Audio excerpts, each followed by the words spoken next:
సుష్మా స్వరాజ్ గారి జయంతి ఉత్సవాన్ని ఈరోజు పార్టీ ఆఫీసులో జరుపుకోవడం జరిగింది. తెలంగాణ ఉద్యమంలో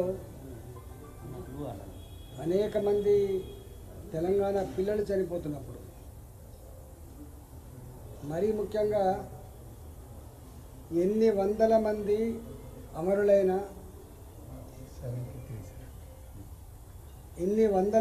అమరులైన నిమ్మకు నీరెత్తినట్టుగా వివరిస్తుంది కాంగ్రెస్ ప్రభుత్వం, కాంగ్రెస్ పార్టీ అని చెప్పి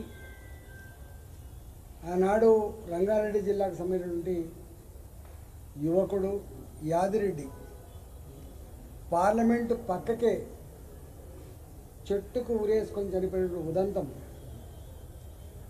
ఆ యాదిరెడ్డి ఆనాడు సోనియా గాంధీ గారికి, కాంగ్రెస్ ప్రభుత్వానికి, దేశంలో ఉన్న అనేక పెద్దలకి ఉత్తరం రాసి,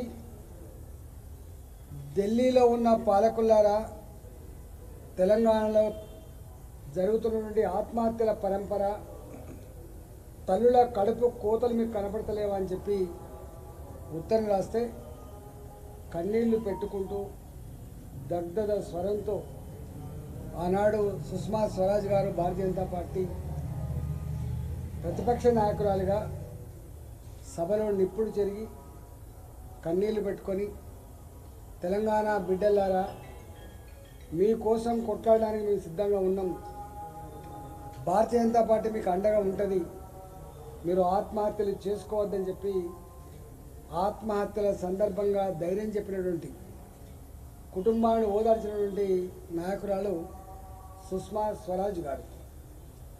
సుష్మా స్వరాజ్ గారు భారతీయ జనతా పార్టీ తెలంగాణ ఉద్యమంలో యాక్టివ్ రోల్ తీసుకుంటున్నప్పుడు తెలంగాణకు అనేక సభల్లో పాల్గొన్నారు. వారితో పాటు నేను కూడా ఆనాడు ఉద్యమ నాయకుడిగా సిరిసిల్లలో, ఇతర ప్రాంతాల్లో వారితో కలిసి ప్రయాణం చేసి సభలలో పాల్గొనే చరిత్ర ఇప్పటికీ మదిలో ఉంది. ఇవాళ భారతీయ జనతా పార్టీ ఆనాడు పార్లమెంట్లో మీరు బిల్లు పెట్టండి, మేము మద్దతు ఇచ్చి దీన్ని పాస్ చేస్తాం.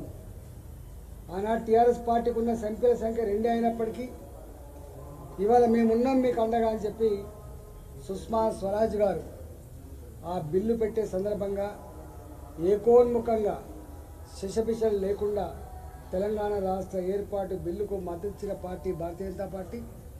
మద్దతు కోసం తప్పించి దాన్ని అమలుపరిచిన నాయకురాలు సుష్మా స్వరాజ్ గారు. వారిని ఎన్నడూ తెలంగాణ సమాజం మర్చిపోదు. వారిని ఎన్నడూ కూడా భారతీయ జనతా పార్టీ తెలంగాణ గడ్డ మర్చిపోదని చెప్పి సందర్భంగా మనవి చేస్తూ వారికి జోహార్లు అర్పిస్తూ సెలవు. जोहार सुषमा जी, जोहार जोहार, जोहार सुषमा जी, जोहार जोहार. ఒక ఇష్యూ మళ్ళీ ప్రెస్ ఉంది కానీ ఇక్కడ చెప్పొద్దు.